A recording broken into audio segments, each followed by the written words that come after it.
It was December, and a cold wind was blowing. Not hard like sometimes, only enough to nip our noses as we walked. Lucy and I were on our way to dinner, and as we inched closer to our destination, we watched the wind and snow dance around us. Snowdrifts were forming against the statues in the park to our left. More snowdrifts piled up along the row of buildings on the city street to our right. The snow began falling harder, and everything, even Lucy's cold dog nose, was covered in white, fluffy snow. It's the kind of snow that softens everything. Light and sound almost disappear in this snow. The street lights and traffic lights, usually glaring and sharp, were dim, struggling to be seen through the large, fluffy snowflakes, which filled every piece of sky. We knew just nearby kids were ice skating in the park, and through the breaks in the snow, we glimpsed their silhouettes. But the snow smothered their shouts and their laughter. Lucy and I, walking slowly through the center of Boston, enjoyed the snowy, cozy silence. After a time, it was nice to get inside. We arrived at the restaurant and began unbundling ourselves. A long red scarf and woolen mittens came off Lucy first. I removed my gloves and hat. Then we both wiggled out of our thick, heavy winter jackets. All the while, Lucy and I watched the fireplace, located in a spot along the south wall farthest from the door. Logs burned and the fire crackled. The whole restaurant was warmed with yellow and orange light from the flames, and with heat too.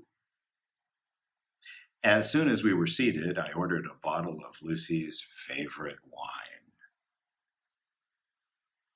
This is how our dinner began. Just like so many others that we had had at this same restaurant. We're regulars, and we recognized our waiter, and our waiter recognized us. The usual for Miss Lucy, he asked me. The usual for both of us, I answered. Then Lucy added, "And a plate of oysters, please."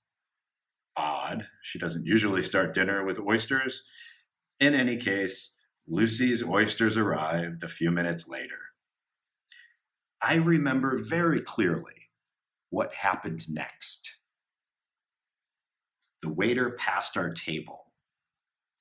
Lucy slurped up an oyster, and I heard wine glasses clink in the background.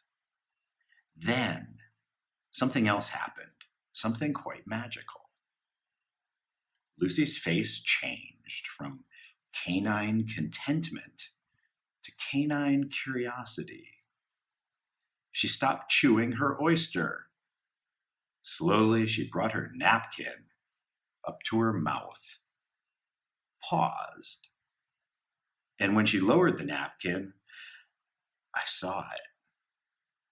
Resting there in the center of the white linen, a beautiful, round, tiny pearl.